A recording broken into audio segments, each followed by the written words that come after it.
mais um episódio do Tempo Virou e nessa temporada a gente conta com o apoio da Iberostar, rede hoteleira que incentiva e lidera o ramo de turismo responsável. O compromisso com o meio ambiente vai da terra ao oceano. E hoje eu vou contar para vocês as estratégias da Iberostar para reduzir as ameaças à biodiversidade marinha. A empresa garante que até 2025, 100% do fornecimento de peixes e frutos do mar será responsável, valorizando a pesca consciente, o pescador artesanal local e os produtos certificados.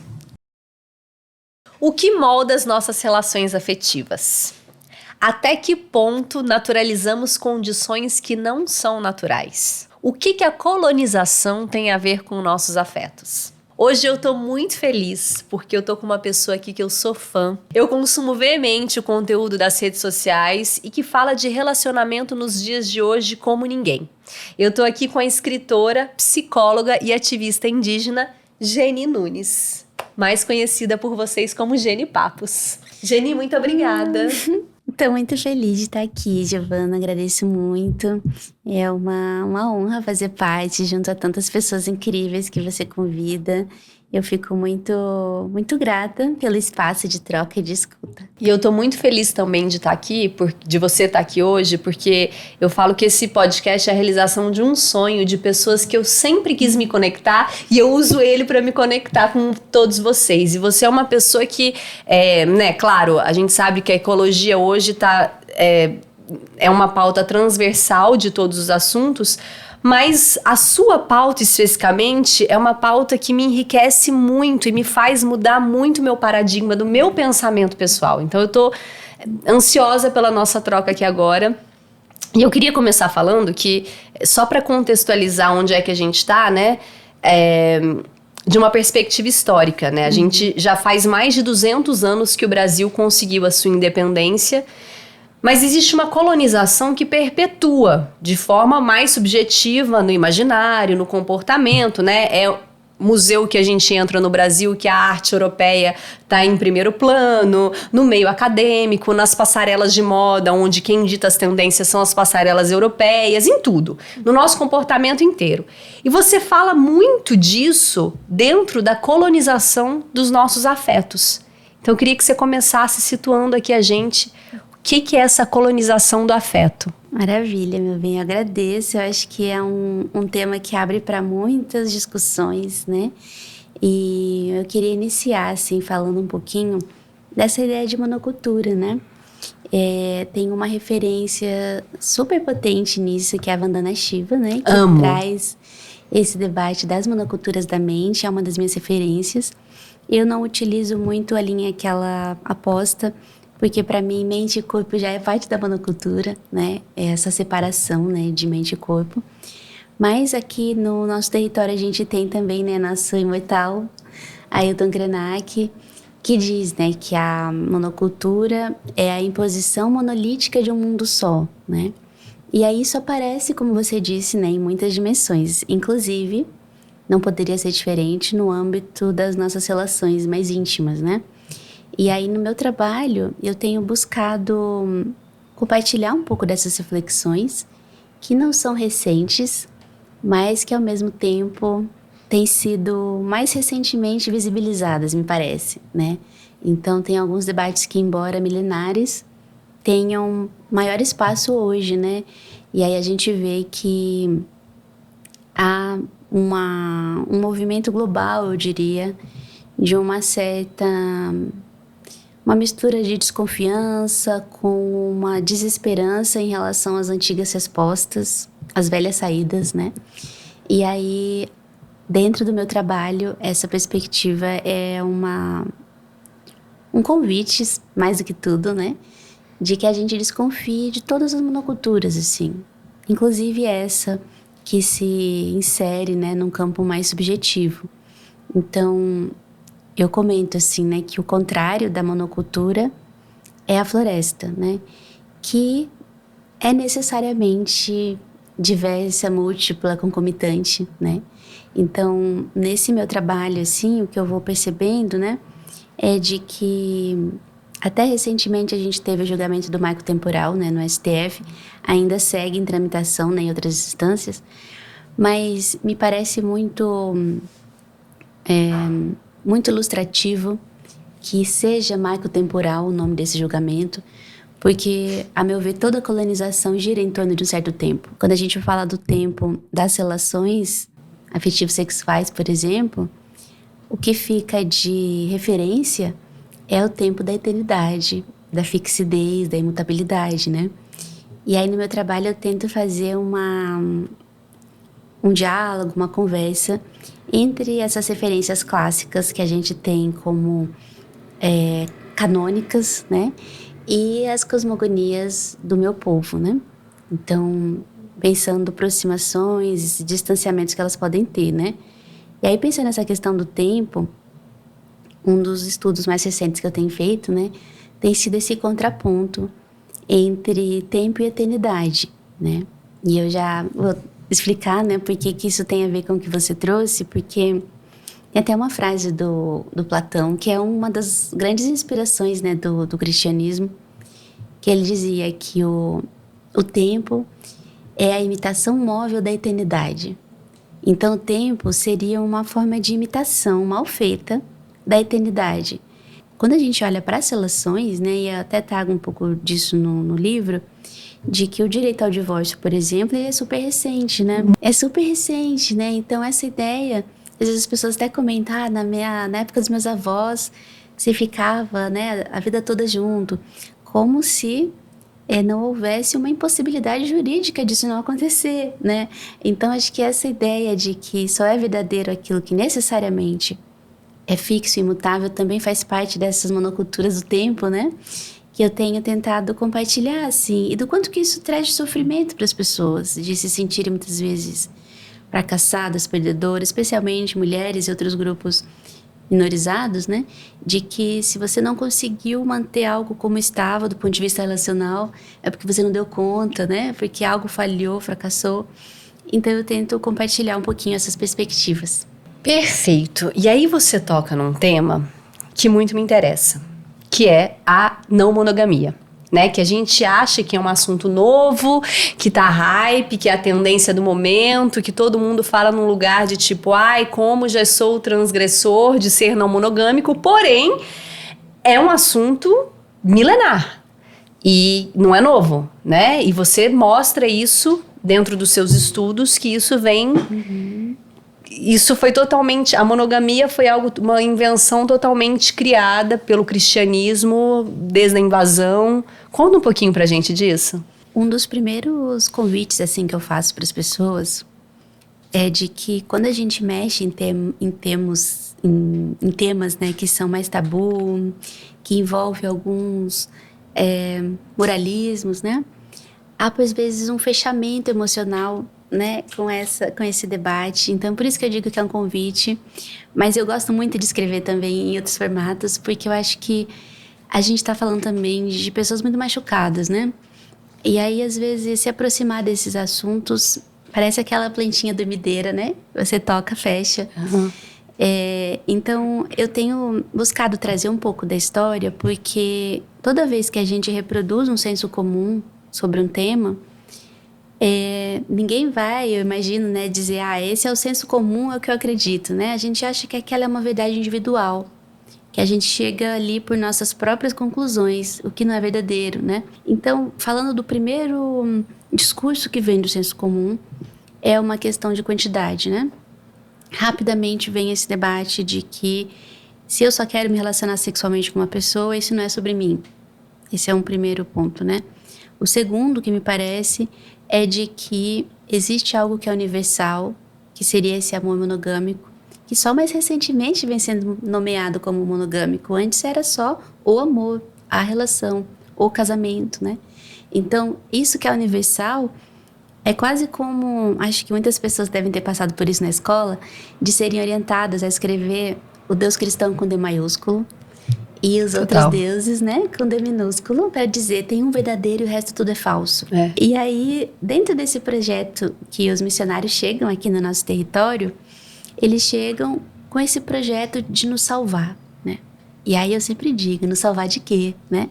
A ideia de que nós estávamos perdidos e que precisávamos de uma salvação e que só existe uma única palavra, uma única verdade, uma única fé, aquilo da monocultura, né, que eu estava falando. Então eles chegam aqui e para fazer essa passagem, né, e até o que eu queria citar, que até a Constituição de 88, nós, povos indígenas, éramos considerados uma categoria social transitória. Essa ideia, né, de que conforme a gente deixasse de ser, por um lado, animal, bárbaro, selvagem, e se tornasse cristão, civilizado e humano, a gente deixaria de existir, né? Essa era a transição, a conversão que se tinha. E aí, nesse projeto de conversão, de catequização, não se admitia concomitância, né? Então, não era uma questão assim, vocês podem ter os deuses de vocês e acrescentar o nosso também no jogo, né? Era uma ideia, só existe um Deus verdadeiro, todos os demais devem ser falsos, e a maneira de você provar que você acredita nesse Deus é renunciando aos demais, né? Então, o tema adultério, por exemplo, né, que é algo que eu investigo no meu trabalho, ele aparece em alguns momentos desses discursos bíblicos como um adultério de ordem espiritual, né? Então, era adúltero aquele povo que traía o seu Deus adorando outros deuses ao mesmo tempo, de maneira que a fidelidade a esse Deus se dava na não concomitância dessa adoração, né? Isso é interposto, né, para as relações interpessoais. Então, acho que a maioria das pessoas aprende que, como eu sei que alguém me ama, né, se não amar ou desejar outras pessoas ao mesmo tempo. É a não concomitância que garante, né, esse critério de verdade, de veracidade. Então, quando eles chegam aqui no nosso território, tem até uma historiadora, né, que eu cito, que é a Vânia Moreira, que ela comenta que não seria possível que o batismo acontecesse se não houvesse uma renúncia da não monogamia. E aí eu fui tentar entender por quê, né, que a monogamia ocupava esse lugar tão central dentro desse projeto de evangelização, de catequização. E aí o que eu percebo é justamente isso, de que a própria relação com esse Deus atravessa, né, uma lógica de, até tem o termo, né, monoteísmo, você só pode ter esse Deus. E a diferença de outras religiões monoteístas, que o cristianismo não é a única, né? Essa tem o proselitismo no seu centro, né? Que, para quem não sabe, é esse movimento em que não basta você ter a sua fé, você precisa converter o mundo todo à sua perspectiva. E eu até brinco assim que vocês nunca vão encontrar, né, um Guarani domingo de manhã na casa de vocês para dizer, tentar convencer que os nossos deuses são mais verdadeiros do que os outros, né? Que isso já não está na nossa cosmogonia mesmo, né? Então, ter essa ideia de que era preciso ter um único Deus era também uma extensão dessa ideia de que você só pode ter um único matrimônio. Tem até alguns textos dessas cartas jesuíticas que eu analiso em que os missionários diziam existe um único, perfeito e verdadeiro casamento, o cristão monogâmico. Todos os demais seriam falsos, né? Essa lógica de tudo que é referente a mim é positivo e verdadeiro e tudo que é do outro é falso e deve ser destruído, né? Sim. Então, fazer esse movimento de converter nossos ancestrais à monogamia era indissociável de uma conversão à catequização, à evangelização, né? Talvez a maioria das pessoas hoje não se diga monogâmico por conta dessa referência. Mas é isso que eu trago, de que as nossas percepções, as nossas opiniões, elas também são produzidas, né, historicamente. E num primeiro momento, pensando no termo mesmo, né, monogamia, seria mono, gamia, casamento. Só que hoje, a gente sabe que na maior parte das grandes cidades, pelo menos, essa exigência de virgindade, por exemplo, né, de que seria o primeiro, o único e o último vínculo, ela já não se apresenta.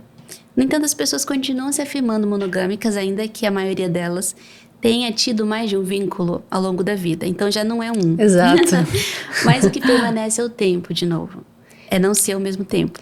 E aí vem o Estado também, que, né, é laico, porém... O Estado deveria ser laico, porém, a gente sabe que tem aí, o adultério era crime até 2005.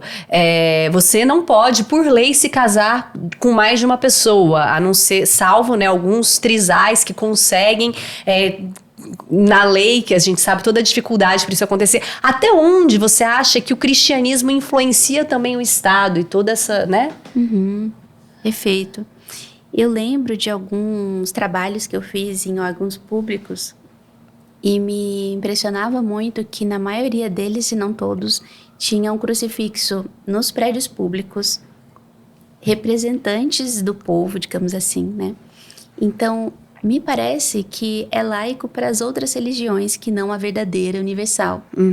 Tem até referências, né, a essa noção, por exemplo, de Deus, Pátria e Família, que a gente viu mais recentemente, mas que é algo que remonta toda uma construção da direita, né, dentro desse contexto. E é algo que eu tento pesquisar também para entender por que a defesa da família, ela está no centro de uma lógica também conservadora, da mais extrema direita, né, dentro desse território. E quando a gente vai ver, por exemplo, o debate sobre a união de pessoas LGBT, né, não é como se esses políticos que se posicionam contrariamente, né, a esse direito, eles fossem perder, né, a possibilidade de terem casamentos heterossexuais. Não é uma luta porque eles estão perdendo algo. É porque eles não aceitam de novo a concomitância. Então, não é que eu quero que a família heterossexual exista, é que eu quero que apenas ela seja considerada como tal, né? Então, de novo, essa ideia de não concomitância, de não ter vários deuses, de não ter a possibilidade de ter vários afetos, de várias sexualidades, né? E aí, pensando nessas relações com o Estado, né? Até o Foucault é uma referência importante nisso, né? De pensar essa tríade: crime, pecado e doença. Pensando na psicologia também, né? A gente sabe que há poucas décadas a homossexualidade ainda constava como uma psicopatologia, né? E outras dissidências de gênero ainda seguem nesse espectro. Então, essa ideia... Tem até uma frase do João Nery, que foi um homem trans, psicólogo, que ele dizia o seguinte, né? Vocês, pessoas cis, precisam de nós, pessoas trans, como doentes, para se sentirem saudáveis. Então, de certa forma, toda essa lógica de monocultura, ela é muito parasitária. Para ela se positivar, ela precisa rebaixar, negar o outro. E isso acontece muito através dessa ideia de que ou é um pecado, ou é uma doença, ou é um crime. Aqui no nosso contexto, a gente não tem uma criminalização, por exemplo, das dissidências sexuais. Só que o fato disso ser considerado um pecado tem uma operação talvez até mais forte, né? Do que lugares onde há pena de morte para pessoas dissidentes, né? Então, o Brasil é líder, né, nessas violências contra as mulheres, contra outros grupos de pessoas não homens cis hétero.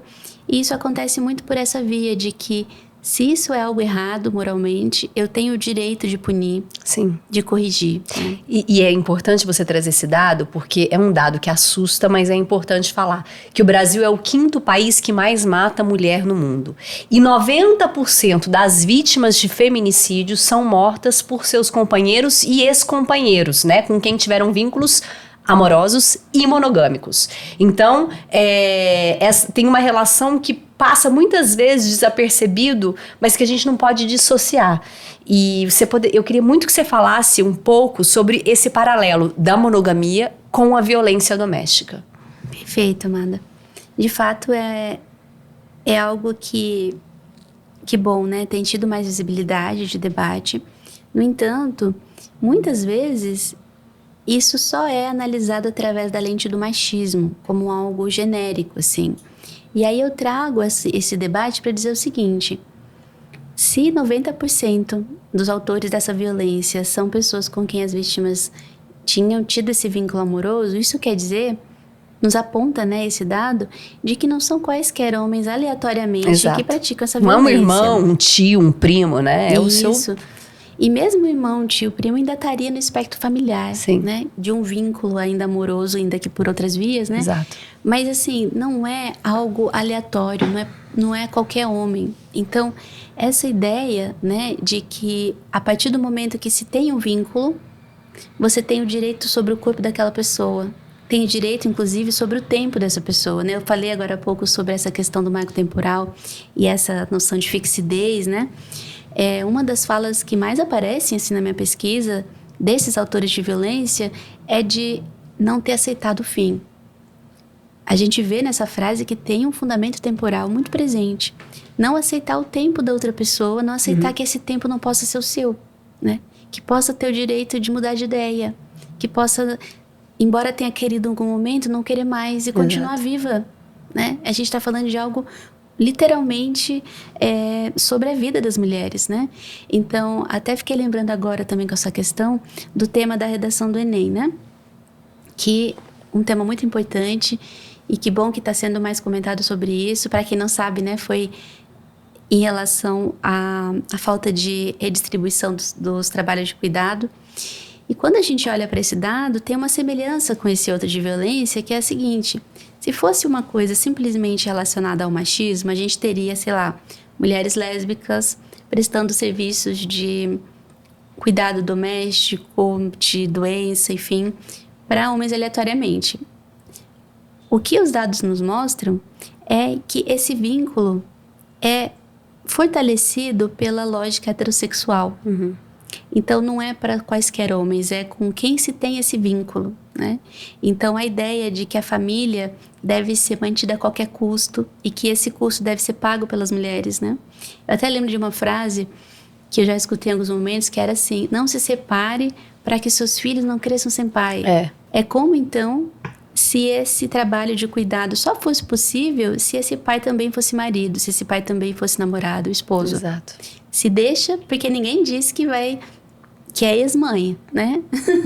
Agora, parece que nesse caso, para manter o trabalho de parentalidade e paternalidade, você precisaria ter que conseguir manter essa relação, né? Então, isso entra, né, em todo um esquema que até no meu trabalho clínico eu escutei muitos relatos também, algo assim, né? Eu adiei meus planos de carreira, eu secundarizei, né, meus projetos, cuido das crianças, do cuidado da saúde, e mesmo assim ele me traiu, né? Nesse tipo de fala a gente percebe que há quase que uma espécie de pagamento invisível em que todas essas renúncias serão recompensadas pela exclusividade sexual, que a gente sabe que é mais uma promessa do que de fato algo que é cumprido, né? Então é como se isso pagasse tudo isso, né? Então, toda essa promessa de exclusividade sexual seria uma das maneiras também de, quase que de uma chantagem, né? De que, pelo menos, ele não trai. E daí, com isso, uma série de violências e precarizações ficam invisibilizadas, porque aquilo que é mais moralmente ofensivo para a sociedade diz respeito à sexualidade, né? É a traição de fato, né? E ali a gente está falando de violência na palavra, né? Tudo isso fica debaixo do pano, né? E uma coisa, eu acho que uma coisa que fala-se muito, né, dentro do seu tema, é principalmente a liberdade que a gente tem do próprio corpo. E eu fico sempre pensando dentro da minha pauta, crise climática e tal, como é que a gente atravessa a grande massa com assuntos delicados. E aí eu vou falar por mim, tá? Eu, Giovana, contar um pouco de mim, porque eu acredito que algumas pessoas também podem se identificar. Sou de uma família mineira, interior do país, a gente sabe todo esse conservadorismo que existe, /árabe, e sempre estive dentro de um relacionamento monogâmico, muito sem questionamento. Isso não não quer dizer que eu não possa mudar o meu relacionamento e não estou aberta a mudar formas de me relacionar, mas atualmente eu falaria assim: mas eu tenho filho pequeno, minha filha tem 1 ano, gente, eu tô sempre cansada, eu custa ter tempo aqui pra arrumar uma logística no 1 a 1, sabe? E como é que eu vou? E aí você vem com o seu livro e me desconstrói inteira quando você fala, né, que... Enfim, vou deixar você falar sobre o cansaço materno e o que isso tem a ver com a monogamia. Agradeço, bem, por essa partilha. E isso que você traz, assim, de como que chega para as pessoas, né? Eu penso que o próprio vocabulário é algo muito interessante de pensar nisso, né? Porque as palavras que a gente vê nesse repertório, elas são assim: traição, infidelidade, falta de confiança, falta de lealdade. São termos abstratos, termos mais genéricos. E no próprio Código Civil, né, até cito isso no livro, aparece lá, que é dever de ambos os cônjuges a fidelidade. eles não vão escrever lá assim, né? Você adulto não tem o direito ao seu próprio corpo sem pedir autorização de um outro adulto. Começa a não ser tão romântico assim quando a gente descreve o que de fato essas palavras trazem.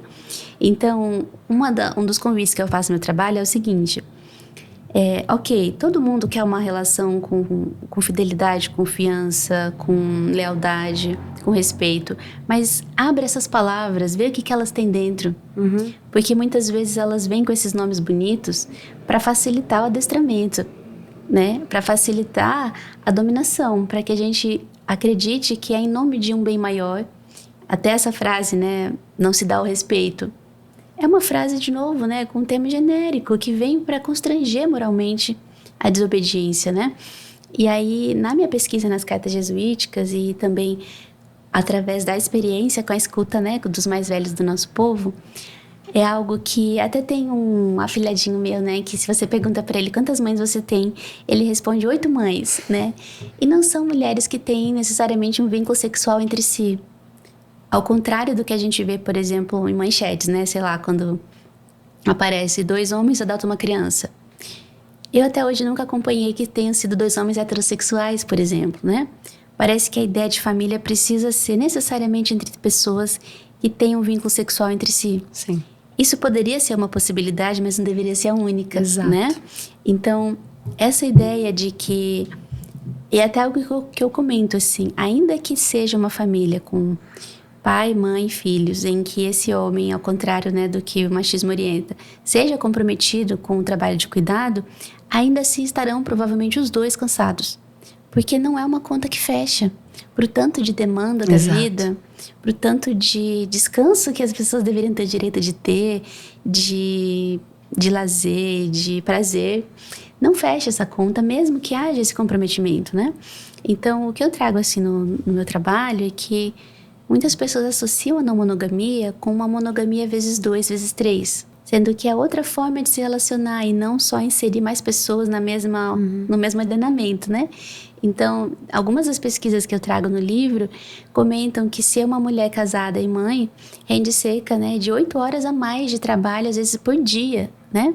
Então, falta tempo porque esse tempo está sendo sugado por essa estrutura. É evidente que não vai ter como haver esse tempo de descanso se o capitalismo só existe da maneira como a gente o conhece porque esse trabalho não é pago, né? E é um trabalho que, de novo, não é pago em nome do amor, em nome da família, né? Até lembrei daquela brincadeira que as pessoas falam do preço amigo, né? Eu fico pensando que o preço amigo tem que pagar em dobro, se for possível, né? Essa ideia de que por amor a gente recua, né? Desse reconhecimento do trabalho, né? E aí eu trago um pouquinho essa questão no livro de que a ideia também de que falta tempo no sentido de perder tempo, né? Todo um vocabulário econômico sobre o tempo, né? É algo de que... Tem até uma fala do parente Anastácio Kaiowá, que ele diz que para nós Guarani a terra também é viva, também é gente. E tudo que é gente, tudo que é vivo precisa de descanso. Por isso que a gente também caminha pelo território, porque ficar no mesmo lugar, no mesmo território, cansa e exaure a terra, né? Uau. Então, a ideia, por exemplo, da própria arquitetura que a gente vê como inspiração europeia, né? Coloca muito o público e o privado como um binarismo, em que dentro de casa estaria a segurança e lá fora o perigo. Mas ao contrário do que essa narrativa diz, né? Para as crianças e para as mulheres o perigo está dentro de casa e não fora. Muito mais dentro de casa do que fora, né? Embora também esteja nas ruas. Mas os índices mostram muito isso, né? Que é ali que você está em perigo. Sim. E aí entra num debate que para mim é muito sensível, que é a questão que eu tenho chamado assim de reflorestamento do imaginário, né? Era a minha última pergunta, mas não vai acabar ainda não, tá? Ela só adiantou, porque aqui não tem. Só uma pontinha. Porque o próprio Conta pra gente o que é isso, reflorestar o imaginário, que eu achei isso lindo. Eu fico pensando assim que essas monoculturas não estão só naquilo que a gente vê, né? Da plantação de soja, de milho, né? Mas está também no nosso pensamento, no nosso desejo, no jeito que a gente sonha, no que nos brilha o olho, né? Eu até fiquei lembrando, assim, de que essa captura da nossa criatividade Até eu sei que você é da moda, né? Até fiquei lembrando, eu não vou citar aqui o nome da empresa, mas tem uma, né, que tem um slogan parecido assim, de que essa empresa teria todos os estilos. Uhum. Essa é a promessa. Você pode ter o seu, mas você tem um lugar que você vai poder comprar todos os estilos que existem. E aí, essa ideia, tem até uma frase do parente Geraldo Arandô, que a parenta Sandra Benites traz, de que a saúde está no jeito de fazer, o remédio não está no produto, está no seu vínculo com aquilo, né? Uhum. E aí, quando a gente pensa nesses sonhos, nos desejos que a gente tem, parece uma coincidência, mas não é, de que a gente queira o mesmo caminho, a mesma linha, a mesma ordem, que as tantas bilhões de pessoas submetidas à mesma monocultura querem, né? Então, e aí às vezes quando a pessoa desobedece disso, ela sofre uma pressão também, sim, que ela tá louca, né? Especialmente aí no cruzamento com a misoginia. Que ela é perversa. Quer chamar atenção, né? Tá ingrata. Sim. Isso é algo que eu escuto muito nessa escuta clínica também, de que mas é um homem bom, você não tem do que reclamar. Então é como se essa pessoa não te agride, não te violenta, isso já deveria ser o suficiente para que você permaneça com essa pessoa a despeito do seu desejo, né? E é algo até que nessas cartas jesuíticas, os missionários ficam muito indignados quando eles percebem que no povo guarani, tem até um trecho que ele diz assim, o missionário Nóbrega, né? Vivem juntos quanto tempo querem. E ele fica indignado com isso, né? E isso para mim também tem a ver com uma certa sazonalidade que a gente tem como as plantas, de em alguns momentos algo ser verdadeiro e válido e em outro pode ser que não seja mais. Sim. E isso não significa que a gente tenha mentido, mas pelo contrário, né? Que a gente tenha sido leal consigo. E outra coisa também no seu livro que me chamou a atenção, que também foi uma outra virada de chave, foi isso. Você pode ser uma pessoa não monogâmica, mas estar numa relação monogâmica naquele momento, mas falar que você é uma pessoa monogâmica terceiriza seu corpo, privatiza seu corpo para outra pessoa, né? Então você perde a liberdade do próprio corpo. Eu acho que isso foi uma maneira, dentre tudo que você fala que é incrível, mas ali, pelo menos para mim, atravessou. E eu acho que é o nosso objetivo quando a gente tenta falar de temas, né, tão... Perfeito. Eu penso que essa questão da quantidade, né, é algo que interpela muitas pessoas. E aí eu digo assim, como que a palavra liberdade muitas vezes é associada a um grande sim a tudo, a multiplicidade, por exemplo, sendo que para mim a liberdade talvez seja ainda mais preciosa quando ela diz respeito aos nossos nãos. Liberdade, inclusive, de dizer não. Não, inclusive, é uma pesquisa que eu faço também sobre o estupro marital, né? Essa ideia de que o sexo seria um direito, né?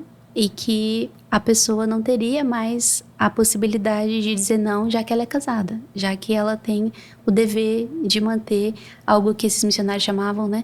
De não ter débito conjugal, né? Então, a questão da não monogamia para mim... Nossa, palavra horrorosa, inclusive, terrível, né? Um vocabulário Nossa, mercantil, né? Total! E eu penso assim, há pessoas não monogâmicas que são assexuais, por exemplo, restritas e não têm nenhum vínculo sexual com outras pessoas. Isso também é sobre ir à contramão dessa ideia de que porque você combina que você ama alguém, você tem que cumprir toda uma agenda, mesmo que você não queira, né? Então, pensar que direito à escolha a gente deve ter sobre o nosso próprio corpo, né? Sim. Então, inclusive sobre não querer ficar com nenhuma pessoa, se for o caso. Então, acho que um dos esforços que eu tenho tido é de desassociar essa ideia de que é sempre exclusivamente sobre uma grande orgia, tudo bem se for o caso, mas não é para todo mundo, né? Então, é o direito ao próprio corpo, ao próprio sim ou não, ou talvez, né? Desde que seja autoral. E tem também essa coisa que você falou da orgia, né? A não monogamia tem um imaginário sujo, promíscuo. E aí eles falam muito a monogamia te previne das infecções sexuais. Quando os estudos mostram muito contrário, né? Que tem muita gente, muita mulher, diga-se de passagem, sendo infectada aí dentro de uma relação monogâmica, né? Perfeito. E não tá sabendo, porque aí tem aquela coisa de, então estamos só um pro outro, então não precisamos nos proteger, e não é bem o que acontece. Na teoria é o que se dizem, mas na prática é muito diferente disso. Exato. E eu acho que isso entra num campo que você bem trouxe, né? Que é essa maneira de falar desse assunto como se fosse tudo relacionado à sexualidade é algo sujo, é algo perigoso, que você deve prever e deve conter o máximo possível, né? Então, você tem que prometer que você não vai se interessar, nem se apaixonar, nem desejar outras pessoas, ainda que você mesmo não tenha vivido esse amanhã que não chegou, né? Sim. E aí, eu sei que vou te amar por toda a minha vida, não sabe, né? A gente não tem como saber, por uma questão mesmo de tempo, né?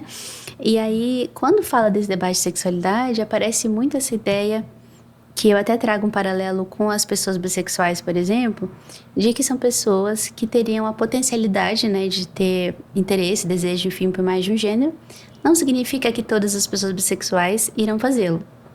Mas o fato delas terem a possibilidade disso já faz com que elas sejam categorizadas como promíscuas. Sim. Na não monogamia acontece algo semelhante, que é essa ideia. Se você tem a possibilidade, então você já é promíscuo. Esse pavor da liberdade, esse receio imenso, né? De que só está seguro se você não tem o direito a ir embora, o direito a desejar de outra forma, né? Então, como você trouxe, né? Esse tema das ISTs, por exemplo, né? Infecções sexualmente transmissíveis, é um tema que historicamente esteve muito vinculado a esses tabus, né? Agora já tem um debate mais consolidado sobre isso, mas décadas atrás era muito associado a pessoas homossexuais, por exemplo, né? E depois teve que ter todo um esforço de ativismo, de pesquisa para dizer, olha, pessoas heterossexuais não estão imunes, né? Não Sim. existe esse tipo de imunidade moral para algo que é orgânico, biológico, né? Então, essa noção também de que a pessoa que tem uma vida sexual ativa, ela é suja.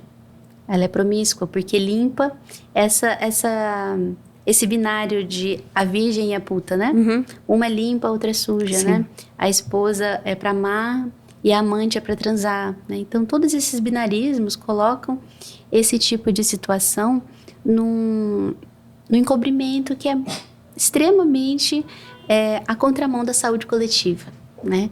Porque quando as pessoas não falam sobre isso, elas ocultam esses debates, elas aumentam o risco, inclusive, de aumentar o contágio mesmo, né? Então, tem muitas pesquisas, até teve anos atrás um boom em relação a mulheres idosas, né, que viviam passando por essas situações e seus companheiros trazerem para esse matrimônio monogâmico essas infecções, não se ter uma conversa sobre isso e, enfim, né? Um caso de saúde pública. E que confiança não é um método. De novo, né? Eu sempre trago esse ponto. Desconfiar dessas palavras que trazem uma coisa bonita, como um ensejo ali. Mas, assim, confiança não é método. Essa ideia de que o SUS, por exemplo, ele não tem um método confiança, né? Para essas doenças. Então, poder falar disso, porque uma relação sexual sem proteção, ela tem um risco muito maior, né, dessas contaminações do que alguém que tem uma vida sexual ativa com várias pessoas, mas que faz uso, por exemplo, de métodos de cuidado, né? Então, é muito importante falar sobre isso. E agora, para finalizar aqui, eu vou falar, porque, assim, tem um sentimento que ele é horroroso, mas ele é uma construção da sociedade, mas ele existe na nossa sociedade, que é o ciúme. E aí, eu sei que você já falou também sobre essa questão da não monogamia e ciúme. Queria que você trouxesse aqui. Como é que lida com ciúme na não monogamia? Uma coisa que eu queria iniciar dizendo é que a maioria das pessoas cresceu nessa sociedade dominante e não é porque se diz não mono em algum momento que isso desaparece, né? Então, esse é um primeiro ponto. Não é como se isso sumisse das pessoas necessariamente. Para mim, o que parece mais interessante é pensar o jeito que a gente lida com isso. Porque dentro desse contexto dessa sociedade dominante, se a pessoa tá com a saia curta, aumenta o tamanho da saia que o ciúme diminui, né? E dentro de uma perspectiva não mono, a gente vai pensar o seguinte, que não tá no tamanho da saia, tá na relação que se tem com aquilo, no olhar que se tem para aquilo, né? Então, uma das influências que a gente tem nessa palavra que é um guarda-chuva para vários sentimentos, né? É a ideia de complementaridade, que vem desse amor platônico, né? Em que no início as pessoas seriam parte desse conjunto, e daí após uma maldição dos deuses elas teriam se separado em duas, e aí elas só se tornariam completas de novo a partir desse encontro, né? Hoje a gente fala aqui, né? A tampa da panela, metade da laranja, essas coisas, né? Então essa ideia de complementaridade, quando a pessoa percebe que o companheiro ou companheira teve outros desejos, outras paixões, a pessoa muito rapidamente sente que algo lhe faltou.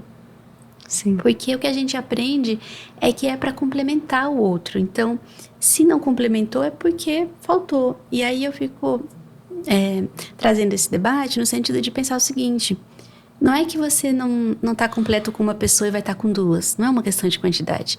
É de lembrar que ninguém está no mundo para nos completar. A gente se transborda, a gente se soma, né? Mas o encanto, o brilho no olho, o desejo, as paixões não deveriam ser uma prova de que a gente não é suficientemente importante, bonita, interessante, válida no mundo, né? Então é muito sobre encontrar outros jeitos de lidar com isso que a gente sente de uma forma que não nos seja destrutiva. Agora vamos para o nosso primeiro quadro, Oráculo Puxa Conversa. Você gosta de oráculo? Eu tenho simpatia. É? Eu não conheço muito, mas tenho simpatia. Esse oráculo é muito tranquilo, tá? São perguntas só pra gente aumentar aqui nosso papo. Pode ser que saia algo Tá bom. aleatório, de nada que a gente conversou hoje, como pode ser que tem muito assunto. É só pra gente puxar mais um pouquinho de conversa. Tá bom. Então vou pôr aqui. E aí, você pode puxar uma cartinha. Essa. Podcast que mais te faz pensar. Olha só. É difícil essas escolhas. Mas assim, eu tenho gostado muito de acompanhar as iniciativas que os parentes têm feito, né? Sobre esses debates, assim. Então, um que me toca muito é o trabalho da Rádio Inhandê, né, que eu gosto muito. Gosto muito também de podcasts, né, que trazem essa temática de modo mais transversal, como que a gente está aqui, fico muito honrada. Gosto muito do Razão Inadequada também, que é de filosofia. Ai, que incrível, eu não conheço. Bela dica. Tira mais uma, vai. Seu lugar de paz. Olha só! Coisa boa. Isso me lembra uma frase que eu gosto muito da nossa liderança, Kereti Chapurã, que ela comenta, né, que é muito comum a gente escutar assim: índio só quer saber de terra, sombra e água fresca. Usando, né, esse termo índio no sentido genérico que as pessoas usam. E aí ela responde, né, é pouca coisa, né? Então, é isso, assim, o meu lugar de paz é poder lembrar que eu também sou parte, né, do vento, do rio, da montanha. Então, isso me dá uma sensação de companhia e de... Até algo que a gente diz, né, que os rios, as florestas são nossos parentes também. Então, me dá uma sensação de amparo. Até na minha área, às vezes as pessoas dizem que estou sem chão, né, no momento de crise. E que coisa mais fundamental que a gente ter chão, né? Então, acho que esse é meu lugar de paz. Ai, que lindo. E agora o outro quadro, Biblioteca Ecológica. O que você trouxe pra gente aí que te inspirou nessa sua trajetória? Eu queria trazer o livro A Terra Dá, a Terra Quer, que é do mestre quilombola Nego Bispo, que é uma das minhas grandes referências assim no caminho. Para quem quiser aprofundar também nesses debates sobre relações entre colonialismo, essa dimensão do cuidado com a terra, violência, que perpassa tudo isso, é um livro maravilhoso. Então, é esse que eu indico. Bela dica. Eu trouxe também uma dica hoje, que é um livro, Tudo sobre o Amor, Bell Hooks. O livro o título diz muita coisa, né? Ele fala sobre o amor, mas é importante dizer que não é um autoajuda. A Bell Hooks sempre maravilhosa, com aquela linguagem firme, clara, né, que atravessa, e esse poder que ela tem de misturar os âmbitos o social, o espiritual, o acadêmico, tudo numa coisa só e fazer com que a gente sinta aquilo. Então, fico aqui a minha dica de hoje. Geni, muito obrigada. Eu poderia ficar aqui mais horas. Eu quero te agradecer demais por você estar aqui, por você ter dividido com a gente todo esse seu conhecimento necessário para os tempos atuais. E é isso, obrigada. Obrigada, meu bem, foi uma alegria. Eu fico muito contente, assim, de poder ter essa escuta tão generosa e essa troca. E um último ponto, assim, que eu queria trazer é que dentro do nosso povo a gente chama de artesanato narrativo, né? E é algo que eu deixo esse convite, assim, de que cada pessoa faça esse exame coletivamente de qual que é a artesania de vida que mais lhe brilha o olho, né? Que mais lhe faz sentido. Acho que isso refloresta o imaginário mais do que tudo. Perfeito. Gente, não deixem de ler o livro da Geni, Descolonizando Afetos. O meu tá aqui para ser autografado, tá bem sublinhado. E é isso, muito obrigada por terem escutado até aqui. Se gostaram, compartilhem e avaliem, isso pra gente é muito importante. Um beijo e até a próxima.